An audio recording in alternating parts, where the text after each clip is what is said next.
This is the Avantone CV12 Studio Tube microphone. I'm going to tell you everything I like about it and what I don't like about it. The Avantone CB12 is based on another very iconic and highly respected studio microphone, the AKG C12. And like the Neumann U47 that I talked about when I reviewed the Warm Audio WA47, the AKG C12 lives in high-end recording studios. It was designed as a high-quality, high-level recording studio microphone. It's never been anything but that. So you would expect it to be a little pricey, and it is. The current sale price at Sweetwater for an AKG C12 is about $8,000 or so. I've seen them for as much as $10,000. And the used ones, like the U47, if you can get to vintage 50s C12, who knows what you may be looking at, 20, 30,000 bucks. So like the new ones, the vintage counterparts are highly sought after and highly expensive. So it made sense for companies like Avantone to release a microphone based on that technology. Of course, they can't copy it; they would be brought to court for copyright violations. So it's loosely based on a C12. It's got a dual diaphragm capsule. It is multi-patterned. It'll do the power supply here will do figure of eight. That's where you can switch from figure of eight to cardioid and to omnidirectional, and there are 3 stops in between all those. So it's another very versatile microphone, like the AKG. I'm sorry, like the U47. You can't do figure of eight. Put a vocalist over here, the vocalist here, and it'll do that. Omni is a room. If you want to pick up the room or a bunch of folks in a room, if you're miking a choir or something like that, you might want to put it on Omni. Cardioid is more of a directional pattern. I have this set to cardioid for this review. So it is a tube microphone, and like the AKG C12, this microphone uses the exact same tube as the new iteration of the AKG of, I think it's a V12, CV12 or V12, which is the newest version of the AKG microphone, a 6072A tube. The 6072A tube is a low distortion, high fidelity kind of tube. When the AKG was developed, the AKG C12 was in the 40s. That was the technology then. Tubes, transformers was what everyone used. And as we moved through the 50s and 60s and around the end of the 60s, the transistor technologies era started to happen. And a lot of manufacturers switched from tubes to transistor technology. That's when you saw the advent of the Neumann, like U87 from the U67, an FET47 from the U47. And I'm pretty sure that AKG C14 or I don't remember that one right now. It's a very popular mic too, but a FET version of the microphone. But the tube technology never really went away because it just happened to work. It had that special thing about it, man. You don't have to. You can use actually your voice or the source to slightly overdrive the tube by putting a little more sound pressure into the microphone, and it will saturate the tube slightly or a lot, depends on what tube you have in here. I do have a 6072A tube in here, which is the high fidelity, low distortion tube.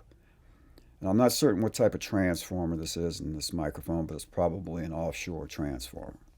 So now I'm going to get into what I like and don't like about this microphone, and I'll start with what I don't like about it. And there's two things. The switches on the front, which you can't see from this angle, are right here. There's a high pass filter right here, I think, which goes from flat to 80 hertz, maybe 100 hertz. I think it's 100 actually.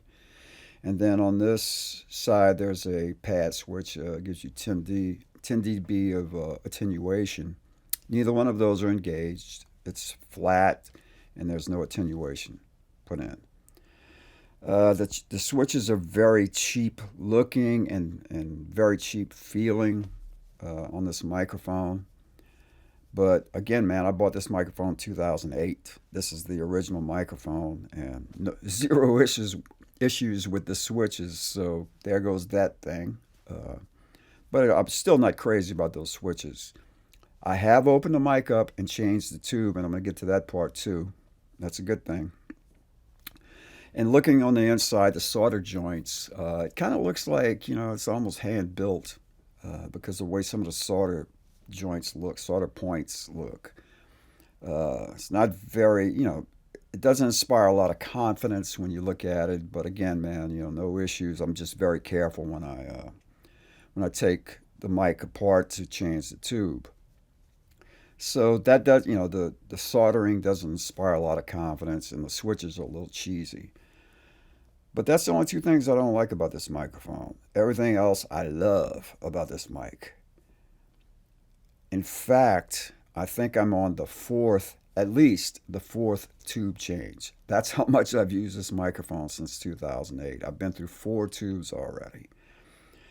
They've all been 6072As. I haven't tried the variants like the ECC 81, I think that's what it is, or ECC 83, which are different character type tubes. Uh, Maybe a little higher distortion if you're looking for that. I want clean out of a tube in this particular case, and if I do want to overdrive the tube, I want it to kind of just lightly overdrive from a microphone. If I want real tube jam, I'm get nasty with my guitar amps, my Marshalls and stuff. But in case of a microphone, I'm looking for clarity pretty much. Now, you're going to get some vibe from a tube and a transformer. Like I said before, you get into the microphone, you put a little more sound pressure on it. It will slightly overdrive the tube, saturate it maybe slightly. You can saturate the transformer. And that'll give you a certain little vibe on the audio. Any audio you pass through a tube microphone is going to have what they would call character in this business. That is, a little distortion. And I use the term distortion lightly because, it's not the kind of distortion you hear when you clip a solid state amp, or it's real smooth kind of distortion.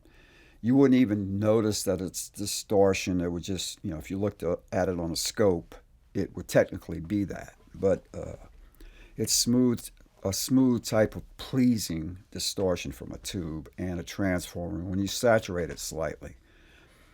So it's got all that vibe, man. Uh, this is one of my go-to vocal mics, man. I love this microphone on the vocals. I've been in love with it, man. It's for the price, man. It just baffles me how good it is. Now I will say I have no idea about the new builds. Again, man, I bought this in 2008. I know how this one works, and I'm speaking about this particular microphone, but I can't say anything about the new ones, whether anything has changed or not. You could probably contact Avantone and ask whether they've changed anything from 2008 to now. But the price really hasn't changed. I paid $500 for this mic in 2008. It still retails for $500, but it happens to be on sale for $400 today at Sweetwater, which today is January 16th, 2023. So at $400, if it's the same microphone, which I'm pretty sure it probably is, it's a steal, man. It's a freaking steal. It does have a little more noise than you would get from a typical transistorized FET microphone like the TLM 103 that I reviewed, or the Warm Audio WA87, that I reviewed. Those are transistor mics. tube mics will have a little more, a little higher noise floor. You're just going to expect that. It's nothing you really notice once it's all, everything's into the mix and all the, you listen to the song that it's done with. In fact, it kind of adds to that whole vibe. That's why so many hit records from the 40s and 50s and 60s and 70s were cut on mics with this kind of vibe. It's just got that character vibe, and the noise floor is part of that character vibe. I use this primarily as a vocal mic, but I've used it on acoustic guitar with beautiful results. I've used it on to mic guitar cabs with beautiful results. I've used it on background vocals with beautiful results. Bass cabinets, not much. Drum overheads, yes. I've used it as that. Never used it as a kick drum mic, and I wouldn't. There's other mics that I'd rather use for that. But, this is primarily a vocal mic for me. And at the moment, it's probably my number two microphone that I pull out when I'm doing vocals. And pay no attention to the price, man. This is a real smooth microphone. If you look at the graph of the EQ curve, it's pretty flat. There are a couple of little rises, but the rises in the frequency were a couple of little humps. One's around 3K and the other one's around 14K or something. They're just kind of little bumps. They're right there where the clarity of the voice is, and the kind of the air of the voice might be. It's a real smooth mic. I'm not gonna like the WA-47. I said I wasn't gonna compare that to a U-47 because I don't own a U-47. I don't own an AKG C12, so I'm not gonna go there either. I'm gonna tell you about this microphone. I like it. I like it a lot. I've had it for 15 years now. I've gone through 4 tube changes, and I couldn't be happier with a microphone. Uh, if you're looking for a nice vocal microphone, mostly for, female vocals or male vocals, this is an overall microphone. It'll do the gig. I've used it in the different patterns. Uh, Omnidirectional, actually, you can kind of get right into the diaphragm and it won't, you don't get any proximity effect, but it still sounds pretty bold. And like any other cardioid, when set to cardioid, like any other cardioid microphone, when you have it set that way and you move in, you'll get a proximity effect. You'll get that bigger, more bolder vibe with it. And like every other large diaphragm microphone, I'd recommend you use that kind of as an effect rather than kind of living right against the head basket with your voice. If you're doing soft stuff, that's cool. But if if you're doing normal, radio cuts, or just normal kind of stuff, you probably want to get 12 inches away from the microphone. So, man, I can't say enough good stuff about this.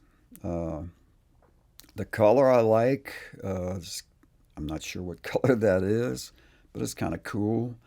It is metal. The housing is metal. The headstock, or head basket, I should say. I did kind of diss the Warm Audio for their head basket because it was chrome. I didn't like the chrome, and this is chrome. This doesn't look screwed on, which is kind of a plus. It is, in fact, it isn't screwed on that I can see. In fact, I think it is attached, and you have to take this piece of the body off before you can remove the head basket. So that adds a nice touch to what it looks like. But I think the chrome against this color works. I think the Warm Audio WA-47, if it had a flat finish head basket the way the body's built, I think that would look more professional. That's all I meant about that. But looks don't make a microphone sound good. So, but this is a nice looking microphone. So, again, man, I don't know what else I could say about this microphone other than I love it. I've been in love with it, and I would highly recommend it. You may want to check with Avantone to see if they've made any changes to the design since 2008 when I bought this one. I'm pretty sure they haven't. But if you're looking for an affordable, great sounding microphone that'll fit almost any vocalist, and I mean any vocalist, I think I would take a good hard look at this microphone. And of course, this is what you're hearing right now, this microphone right here. So again, my name is Pershing Wells. I'm a producer down here in South Louisiana. Been producing for 20 years full time. I'm also a full time musician. Appreciate you checking in on these microphone reviews I've been doing lately. I'm only reviewing microphones that I've used pretty extensively. I'll use that word again. And I have used this particular microphone extensively. Again, I've been through 4 tube changes. That's how much I've used this.